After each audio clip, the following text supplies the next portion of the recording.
नमस्कार। अलवर में IIT JEE और नीट के क्षेत्र में अग्रणी संस्थान मॉडलस एकेडमी कमिंग सेशन में अपने नए वेंचर की शुरुआत करने जा रही है। इस नए वेंचर के बारे में हमारे एवं सभी पेरेंट्स के बहुत सारे सवालों का जवाब देने के लिए मेरे साथ उपस्थित हैं मॉडलस के डायरेक्टर सौरव सर। सर स्वागत है आपका। सर मेरा पहला सवाल आपसे वही कि आप कमिंग सेशन में एक नया वेंचर स्टार्ट करने जा रहे हैं, क्या है वो नया वेंचर? क्योंकि अलवर के बहुत सारे पेरेंट्स और हम सभी लोग ये जानना चाहते हैं कि मॉडलस अपना नया वेंचर कौन सा स्टार्ट करने जा रहे हैं। हम लोग नेक्स्ट सेशन में एक स्कूल जिसमें नर्सरी से लेकर 12th तक की पढ़ाई की जाएगी, मॉडलस स्मार्ट स्कूल स्टार्ट करने जा रहे हैं। बेसिकली 7 सालों से हम लोगों ने आईआईटी जेईई और नीट के क्षेत्र में एक दिल से मेहनत की है और अलवर के पेरेंट्स को उसका फायदा भी हुआ है। और पेरेंट्स की डिमांड पर ही हम लोगों ने ये विचार किया है कि जो नन्हे बच्चे जो आगे जाके कंपटीशन की तैयारी करना चाहते हैं उनके लिए एक अच्छा एकेडमिक एनवायरनमेंट स्कूल के अंदर ही प्रोवाइड किया जाए। तो इस थ्योरी के बेस पे हम लोग नेक्स्ट सेशन में हमारा जो स्कूल है मॉडलस स्मार्ट स्कूल वो स्टार्ट करने जा रहे हैं। बिल्कुल सर। मॉडलस स्मार्ट स्कूल ओपन करने के पीछे आपका विजन क्या है? आपने क्या सोच करके, क्योंकि आप काफी लंबे समय से आपने एक आईआईटी नीट का संस्थान चला रहे हैं, अभी आपने स्कूल के क्षेत्र में आप जा रहे हैं, इसके पीछे का विजन क्या है? देखिए, जब हम लोगों ने मॉडलस स्टार्ट किया तब भी ये विजन था कि जो मत्स्य क्षेत्र है अलवर जिसका सेंटर है वहाँ जो है कंपटीशन की जो तैयारी कराने वाली संस्था है वो नहीं है। तो हम लोगों ने 2018 में मॉडलस स्टार्ट किया, पहले आईआईटी के लिए फिर नीट के लिए, और हमने दिल से मेहनत की, मैंने पहले भी कहा। लेकिन हम लोग ये देख रहे हैं कि आजकल जो कंपटीशन इतना ज़्यादा बढ़ गया है कि आजकल एक प्री फाउंडेशन डिवीजन होता है या बहुत सारे स्कूल जो है कोचिंगों के साथ इंटीग्रेटेड प्रोग्राम चलाते हैं जहाँ पर कोचिंग जो है बच्चों को कंपटीशन की तैयारी कराती है। मैं खैर इससे सहमत नहीं हूँ, लेकिन हम लोगों ने ये सोचा कि क्यों ना एक स्कूल इस तरीके से ओपन किया जाए जहाँ एकेडमिक जो है कोचिंग लेवल का हो, लेकिन बच्चों का जो बचपन है जिसमें स्पोर्ट्स फैसिलिटी है, एक्स्ट्रा करिकुलर एक्टिविटीज होती हैं, कल्चरल एक्टिविटीज हैं, डिबेट है, लीडरशिप डेवलपमेंट प्रोग्राम है, इस तरीके की जो क्वालिटीज हैं उनको भी वहाँ पे डेवलप किया जाए। क्योंकि देखिए, हर बच्चा जो है हम ये सोचे कि इंजीनियर या डॉक्टर बन जाएगा, ये भी सही नहीं है और पॉसिबल भी नहीं है। तो बच्चे के अंदर 10th तक जो भी उसका इंटरेस्ट है उस इंटरेस्ट को बाहर निकाला जाए। तो अगर उसका इंटरेस्ट एकेडमिक है तो एकेडमिक में ले जाया जाए, स्पोर्ट्स है तो स्पोर्ट्स में ले जाया जाए, कल्चरल में है तो उसको कल्चरल एक्टिविटीज की तरफ भी आगे प्रमोट किया जाए। बिल्कुल सर। जैसे कि हमने बात की मॉडलस स्मार्ट स्कूल की, तो इस स्मार्ट स्कूल में आप कौन कौन सी कक्षा के लिए स्टूडेंट्स एनरोल हो सकते हैं? देखिए, हम लोग नर्सरी से मतलब जहाँ से स्कूलिंग स्टार्ट होती है उस क्लास से लेकर हम लोग जो है 12th तक पढ़ाएंगे जी। और अभी जो है जैसे बोर्ड की क्लासेस को छोड़ के सारी क्लासेस में हम लोग एडमिशन लेंगे, क्योंकि आप ये मान के चलिए कि हम लोगों ने एक नई जो न्यू एजुकेशन पॉलिसी है उसके बेस पे हम लोगों ने करिकुलम तैयार किया है, एक्टिविटीज तैयार की है, और जो टीचिंग का जो लेवल है मतलब जो टीचर्स है वो हम लोगों का ये कोशिश रहेगी जिस तरीके से हमने मॉडलस एकेडमी में शहर को प्रोवाइड किए हैं, अच्छे टीचर्स हैं, अच्छी एक क्वालिटी का एक करिकुलम है, वो हम शहर में स्कूल में भी प्रोवाइड करेंगे। बिल्कुल सर। बहुत सारे पेरेंट्स इस कंफ्यूजन में रहते हैं स्कूल या कोचिंग, क्योंकि वो सोचते हैं कि हम स्कूलिंग में बच्चों को साथ कराएं या फिर कोचिंग कराएं। स्कूल और कोचिंग में क्या अंतर होता है? और जो मॉडलस ने अपनी जो एक विश्वविद्यालय पिछले 7 वर्षों में अलवर में बनाई है अपनी कोचिंग में, जैसे इस जैसी फैसिलिटी, इस जैसे इंफ्रास्ट्रक्चर, इस जैसी सुविधाएं क्या आप स्कूल में भी उपलब्ध करा पाएंगे? देखिए, कोचिंग और स्कूल में डिफरेंस तो है। इनफैक्ट मैं तो हमेशा ही स्कूल के फेवर में रहा हूँ कि स्कूल एक ऐसी जगह है जहाँ पे बच्चों को ज़्यादा टाइम बिताना चाहिए, ज़्यादा पढ़ना चाहिए। लेकिन जब इंडियन सोसाइटी की बात करते हैं तो कंपटीशन इतना ज़्यादा हो गया है, तो स्कूल कहीं ना कहीं जो कंपटीशन लेवल की पढ़ाई है उसको देने में पिछड़ते गए, तो कोचिंग डेवलप होते गए।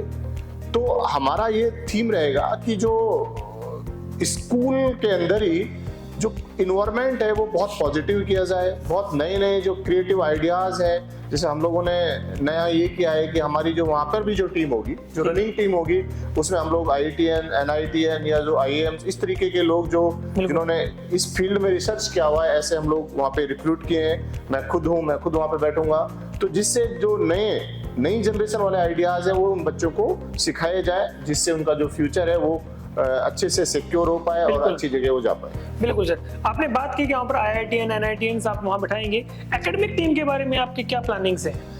देखिए, मैंने मेरा हमेशा ये थीम रहा है कि education is not a business. जी। ऑल्दो लोगों की थ्योरी होती है भाई पैसा कमाने के लिए, लेकिन मेरा हमेशा थीम रहा है कि मैं मान रहा हूं कि जब आप अच्छा करोगे तो बच्चे आएंगे, रेवेन्यू भी जनरेट होता है, लेकिन आपकी फर्स्ट थ्योरी होनी चाहिए कि आप एक सेवा के भाव से ये काम कर रहे हो। और मैं ईमानदारी से कह रहा हूं, मैं इस फील्ड में आया तो मैं बाई चॉइस आया, तो मैंने टीचिंग स्टार्ट की, टीचिंग के बाद मॉडलेस स्टार्ट किया, अभी हम लोग स्कूल स्टार्ट कर रहे हैं। तो हमारी अभी भी ये थ्योरी है कि पहले जो डिजर्व करते हैं बच्चे, जो सेवा है ये काम, तो इसमें अपन पूरा, तो इसमें जो इसका जो बैकबोन है वो टीचर्स होते हैं, बिल्कुल। फैकल्टी होती है। तो हम लोगों ने इस पे काम स्टार्ट किया हुआ है, कुछ लोग हमने रिक्रूट किए भी हुए हैं। तो हमने पैन इंडिया से हमने बिल्कुल ओपन विंडो की हुई है कि भाई जो भी डिजर्विंग कैंडिडेट है, जो हम जैसी विचारधारा के हैं, जो अच्छा पढ़ाते हैं, जिनको अपने आप पे कॉन्फिडेंस है कि नहीं हम लोग नई स्किल डेवलप कर सकते हैं, हम लोगों का जो क्रिएटिव आइडियाज है बच्चों को सिखाने में, तो ऐसे टीचर हमने रिक्रूट किए हैं और कर रहे हैं आगे। देखिए, मैं एक और चीज कहना चाहूंगा, बेसिकली स्कूल और कोचिंग में डिफरेंस नहीं है, वही बुक्स होती हैं, वही सब कुछ पढ़ाया जाता है। बस एक जो टीचर पढ़ा रहा है ना, एक उसके मन में यार इस बच्चे को जो मैं पढ़ा रहा हूँ सारा कुछ आना ही चाहिए। बिल्कुल बिल्कुल। मतलब बुक के अंदर समेटना नहीं है, बुक को बाहर ले जाके भी बच्चों को एक्सप्लोर करना है। तो हम चाहते हैं बच्चों को एक्सप्लोर किया जाए। स्कूल में भी हम लोगों का ये आइडिया रहेगा, बच्चों के जो अंदर हिडन टैलेंट होता है, हर बच्चा टैलेंटेड होता है, टैलेंट किस डायरेक्शन में ये अलग बात है, तो टैलेंट को पहचानना और उसको निखारना, यही मॉडलेस स्मार्ट स्कूल की थीम होगी। एकेडमिक्स की हम बात करें, उसके अलावा भी बहुत सारी जो चीजें हैं, जैसे हम बात करें एक्स्ट्रा करिकुलम की आप बात कर रहे हो वहाँ पर, तो आप उसके अलावा एकेडमिक्स के अलावा वहाँ पर आप किसकी चीज के ऊपर फोकस करेंगे? देखिए, एकेडमिक्स से अलावा हमारा जो प्रायोरिटी रहेगा वो रहेगा स्पोर्ट्स है, इसके अलावा जैसे कल्चरल एक्टिविटीज हैं, ह्यूमन वैल्यूज हैं, समाज के अंदर किस तरीके से रहा जाए, सामाजिक जो वैल्यूज हैं, उन सब चीजों पे हम लोगों ने पूरा इस तरीके का करिकुलम डेवलप किया है। और अभी भी हम उस पर रिसर्च कर रहे हैं क्या चेंज किया जा सकते हैं जिससे एक नया कुछ किया जा सके। तो इन चीजों पे फोकस रहेगा कि जो बच्चा मान लीजिएगा एक पढ़ने वाला बच्चा है लेकिन वो फुटबॉल में इंटरेस्ट रखता है, जी बिल्कुल, तो क्लास मान लो 3 क्लास लेने के बाद वो 2 मान लो पीरियड फुटबॉल खेल लिया या स्विमिंग कर लिया, या मान लीजिए कोई भी XY कोई भी वॉलीबॉल खेल लिया, तो देखिए स्पोर्ट्स के साथ बच्चे का जो टैलेंट है ना वो और ज्यादा निखर के आता है। मतलब बच्चे के बहुत अच्छे रिजल्ट्स आते हैं। और ये थ्रू आउट इंडिया इस तरीके के जो नए नए वेंचर्स हैं जिनमें नए लोग आ रहे हैं, जो अच्छे अच्छे टेक्निकल बैकग्राउंड से हैं, वो इस एजुकेशन को मतलब एक्सप्लोर कर रहे हैं और वहाँ से रिजल्ट भी पॉजिटिव आ रहे हैं। बिल्कुल सर, जब आप एक इतना बड़ा सेटअप खोल रहे हैं, क्योंकि जब कोई स्कूल स्टार्ट होता है तो वो नर्सरी से 5th 8th या 10th स्टैंडर्ड तक जाता है, लेकिन आपने कहा कि हम प्री प्राइमरी से 12th तक का सेक्शन आप वहाँ स्टार्ट कर रहे हैं, तो वहाँ पर क्या आपके पास ट्रांसपोर्ट एवं हॉस्टल की फैसिलिटी भी उपलब्ध रहेगी? बिल्कुल, देखिए हम लोग जो है ट्रांसपोर्ट फैसिलिटी अप्रोक्सीमेटली 30-40 किलोमीटर तक, जहां से बच्चा 1 घंटे के अंदर स्कूल कैंपस में पहुंच जाए, वहां तक प्रोवाइड कराएंगे। प्लस हॉस्टल की भी फैसिलिटी वहां पर अवेलेबल रहेगी। जो लिमिटेड बच्चे हैं उनके लिए हम लोग हॉस्टल वहां पे अवेलेबल कराएंगे, क्योंकि बिना ट्रांसपोर्ट के देखिए जो नई प्रतिभा है जो खासकर गाँव में छिपी हुई है या थोड़े से दूर रह रहे हैं, वो नहीं आ पाते, तो उनको हमें लाने का बिल्कुल ट्रांसपोर्ट हम लोग उनके लिए अवेलेबल कराएंगे। बिल्कुल। मेरा अंतिम सवाल है सर आपसे, मेरा सवाल ये है कि अलवर के जो जितने भी अभिभावक है इस वीडियो को देख रहे हैं, उनको आप क्या मैसेज देना चाहेंगे या फिर उनको क्या कहना चाहेंगे? देखिए, मेरा सभी अभिभावकों से, इनफैक्ट सभी जो स्कूल ऑनर्स हैं, स्कूल के टीचर्स हैं, सब लोगों से मेरा यही एक अनुरोध है कि हम लोग जो है किसी को गिराने के लिए इस फील्ड में नहीं आए। हम लोग चाहते हैं कि अलवर एक अच्छा हब बने, जैसे सीकर नया डेवलप हुआ, पहले कोटा था, या आप देखिएगा जहां भी एजुकेशन में लोगों ने मिलजुल के काम किया है वो ऊपर गया है। तो हमारा सभी से, हम लोगों का किसी स्कूल के साथ कोई कंपटीशन नहीं है, हमारा अपने खुद से कंपटीशन है।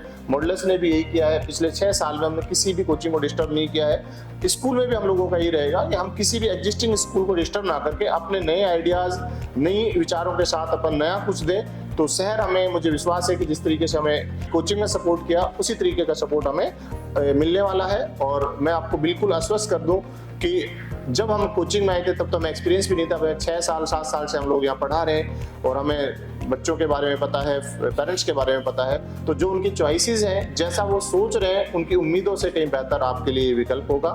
Thank you so much sir, आपने अपने अमूल्य समय से समय दिया। और मॉडलेस स्मार्ट स्कूल से संबंधित और भी जानकारी जल्द ही हम आप सभी के लिए लाते रहेंगे। धन्यवाद।